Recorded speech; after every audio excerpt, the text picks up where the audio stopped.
दोस्तों नमस्कार। जिसका डर था वही हुआ। जहां एक और सीईटी 2025 का प्री एग्ज़ाम देकर हरियाणा राज्य के लाखों युवा इस उम्मीद पर कि हरियाणा सरकार ने अपने चुनावी घोषणा पत्र में आगामी 5 साल में 2 लाख से ज़्यादा रोजगार देने की बात कही थी, पिछले लंबे समय से प्रदेश की विभिन्न लाइब्रेरियों में दिन रात बिना किसी वेतन के मजदूर की तरह मेहनत करने में लगे हुए हैं।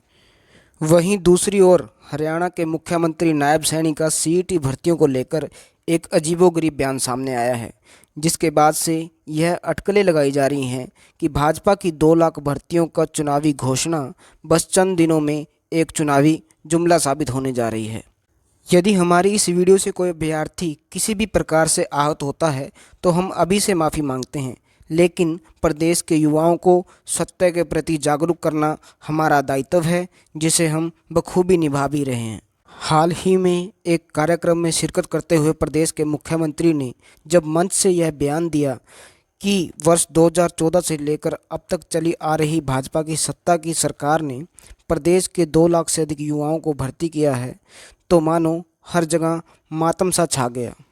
पंडाल में मौजूद सभी लोग एक दूसरे के मुंह ताक रहे थे और ये पूछ रहे थे कि आपने भी वही सुना जो मैंने सुना। मज़े की बात तो यह रही कि मुख्यमंत्री जी ने किसी भी भर्ती को लेकर कोई भी ब्यौरा नहीं दिया कि उन्होंने जो 2 लाख भर्तियों की बात कर रहे हैं वो 2 लाख भर्तियाँ उन्होंने कहाँ और कब कर दी। यदि एचएसएससी सीईटी के अभ्यर्थियों की माने तो मुख्यमंत्री का यह बयान 15 लाख से भी अधिक ज़्यादा सरकारी भर्ती की तैयारी करने वाले अभ्यर्थियों के पैरों को नीचे से ज़मीन खींचने वाला है। उनका यह बयान प्रदेश के उन लाखों युवाओं के लिए एकदम से गाल पर लगे एक ऐसे तमाचे के जैसा था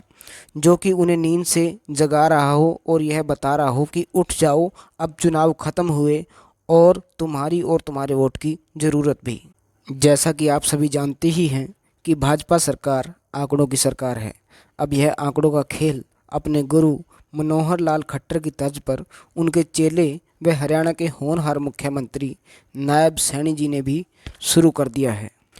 अब प्रदेश के युवाओं को ये समझ नहीं आ रहा कि यदि कोई नेता या पार्टी उन्हें लाखों भर्तियों का लालच या झांसा देकर उनका वोट हथिया ले तो वो इसके लिए कहाँ जाकर गुहार लगाएं।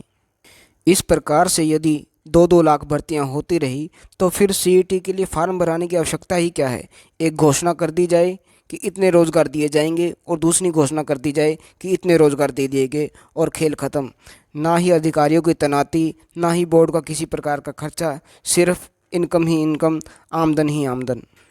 एक और जहां पारदर्शिता के नाम पर शुरू किए गए एचकेआरएन की वजह से हर सरकारी विभाग के कर्मचारी के अपने पद पर बने रहने की अपील करने के अधिकार को लगभग समाप्त ही कर दिया गया है, वहीं बैक टू बैक सभी विभागों में कच्चे कर्मचारियों की छटनी ने युवाओं के उज्जवल वर्तमान व भविष्य के सपनों पर भी पानी सा फेर दिया है।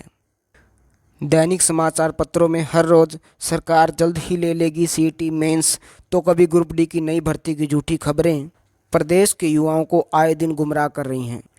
मज़े की बात तो यह है कि इस दीपावली से कुछ दिन पहले से हमारा मीडिया पटाखों से ख़राब होने वाले एयर क्वालिटी इंडेक्स की चर्चा कर रहा है, जो कि दीपावली के 3 दिन बाद भी चल रही है। हालांकि यह होना भी चाहिए क्योंकि स्वच्छ वातावरण में सांस लेना सब नागरिकों का लोकतांत्रिक अधिकार है।